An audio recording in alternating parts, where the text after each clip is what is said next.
Entras a un lugar donde todo está permitido menos mirar demasiado tiempo.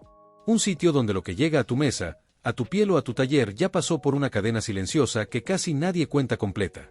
Esa cadena empieza en un campo, en una granja, en un hangar lleno de insectos, en una piscina con peces venenosos o en una nave de acero donde el metal sale al rojo vivo.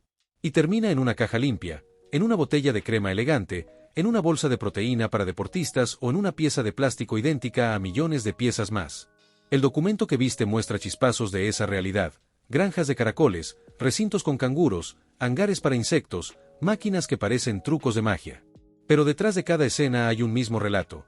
Alguien toma una materia prima que a veces es un animal vivo, a veces un árbol, a veces un bloque de mineral, la transforma bajo un control estricto o bajo un control nulo, y después la lanza al mercado para que olvidemos de dónde salió. Hoy vamos a recorrer ese trayecto completo, desde el origen hasta las manos del consumidor, y lo vamos a mirar con la lupa de la industria formal y con la sospecha de las operaciones que se hacen por fuera, porque donde hay demanda siempre aparece alguien dispuesto a recortar pasos, saltarse normas y poner en riesgo a quien compra. Empecemos por lo más incómodo: la producción animal que se disfraza de normalidad. En algunos países se crían canguros, caracoles, peces peligrosos o incluso insectos, no por capricho sino porque el mercado paga por su carne, por su piel o por su baba. El punto de partida es casi siempre el mismo: se selecciona una especie que se adapta bien al cautiverio o al semicautiverio, se la concentra en recintos amplios o en bandejas apiladas y se la alimenta con una dieta controlada para que crezca rápido y de forma uniforme. En una granja de caracoles, por ejemplo, las hileras de cajas y redes que viste en el documento no están puestas al azar, están calculadas para que los animales no se estresen demasiado, para que puedan segregar la baba que luego se usará en cosmética y para que su carne mantenga una textura aceptada por los restaurantes. Esa es la versión regulada. Hay registros sanitarios, hay veterinarios que revisan, hay trazabilidad, que no es otra cosa que poder decir de qué lote de animales salió cada kilo de producto. En paralelo existe una versión opaca, más pequeña y más barata, donde se cría en patios improvisados, sin protección contra plagas, sin pruebas de contaminación y sin demostrar que ese caracol no viene de un área contaminada.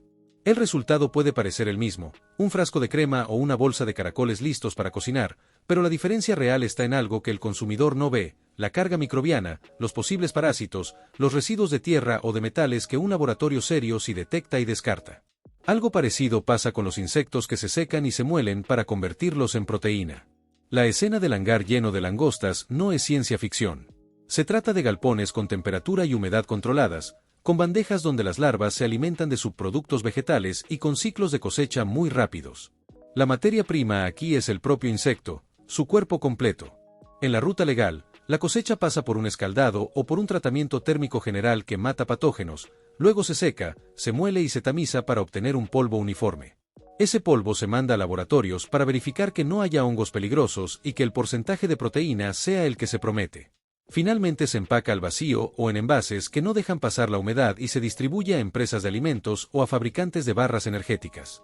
En la ruta clandestina, que suele aparecer cuando la demanda crece más rápido que la capacidad instalada, se omiten los controles de humedad, se seca al sol sin protección, se muelen equipos que también se usan para otro tipo de productos y se empaca en bolsas comunes.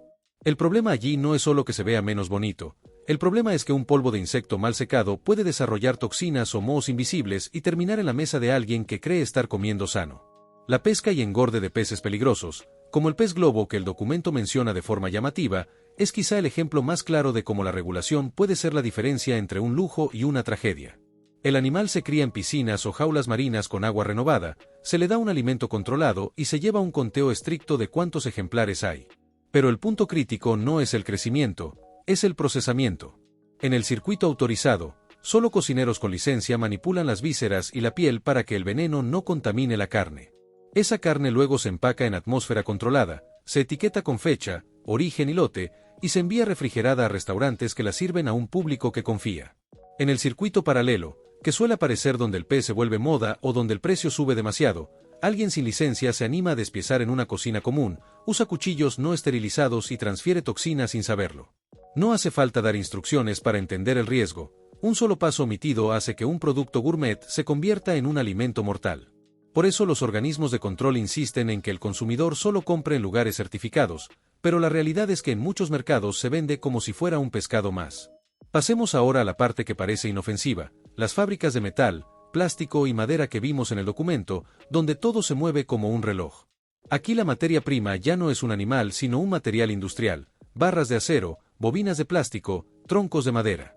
El recorrido limpio empieza en la recepción, se pesan los lotes, se revisa que el acero no venga oxidado, que el plástico no tenga restos de tintas, que la madera esté seca. Luego viene el corte y la transformación, que en el video se ven casi artísticos, brazos que doblan tubos, prensas que perforan, tambores que limpian piezas ennegrecidas hasta dejarlas brillantes. Después llega el control de calidad, que en una industria formal incluye mediciones hasta centésimas de milímetro, pruebas de resistencia, inspección visual y retiro inmediato de lo que no cumple. Por último, el empaque. Cada lote se embolsa, se pone en cajas con etiquetas claras y se paletiza para la distribución. Ese es el estándar que permite que un destornillador, un cartucho de engrapadora o una pieza de doble acristalamiento llegue igual a cualquier cliente. El lado oscuro no suele ser tan espectacular, pero existe. Talleres que compran chatarra sin controlar procedencia, que funden en hornos caseros sin filtros y que fabrican piezas que parecen iguales pero que no resistirán el uso. Allí no hay medición precisa, no hay retiro de lotes defectuosos, no hay registro de a quién se le vendió. Y cuando una pieza falla, nadie puede rastrearla hacia atrás. Otro caso llamativo es el de los productos que se comen ahumados, curados o listos para freír. En el documento aparece un ahumadero que parece una ducha de humo. Ese proceso tiene sentido cuando se hace en instalaciones con buena ventilación, con control de tiempo y con maderas aprobadas. La materia prima entra cruda o semiprocesada, pasa pocos segundos o pocos minutos por el humo, se enfría, se envasa y se guarda en frío. El humo aporta sabor, color y ayuda a conservar. En la producción clandestina el mismo humo se genera quemando lo que haya, sin controlar sustancias tóxicas, la exposición dura más de lo adecuado, el enfriamiento se hace al aire libre y el envasado se hace sin guantes. El consumidor ve un producto con bonito color y aroma y no sospecha que puede contener compuestos que, a largo plazo, le dañen el organismo. De nuevo, la diferencia no está en la receta, está en la disciplina industrial. Detrás de todos estos ejemplos hay un punto que casi nadie quiere decir en voz alta: la presión del mercado.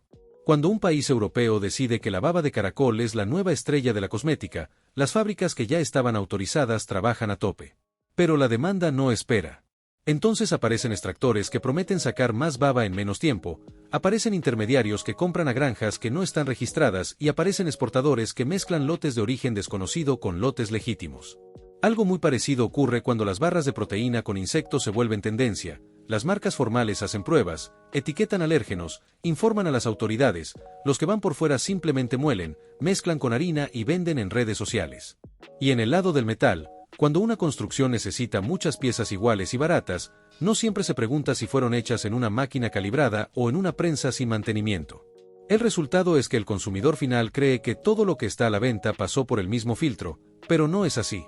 Por eso es importante hablar del control de calidad como una etapa tan central como la propia fabricación. Control de calidad no es solo mirar si algo está bonito. Es tomar muestras al azar del lote de insectos molidos, enviarlas a un laboratorio y esperar resultados antes de despachar. Es comprobar que el ahumado no supere ciertos compuestos. Es medir que la pieza de metal tenga el espesor prometido para que no se rompa. Es revisar que el pescado peligroso realmente fue limpiado por alguien autorizado. En las plantas que operan a la luz del día, esa etapa está por escrito y se puede auditar.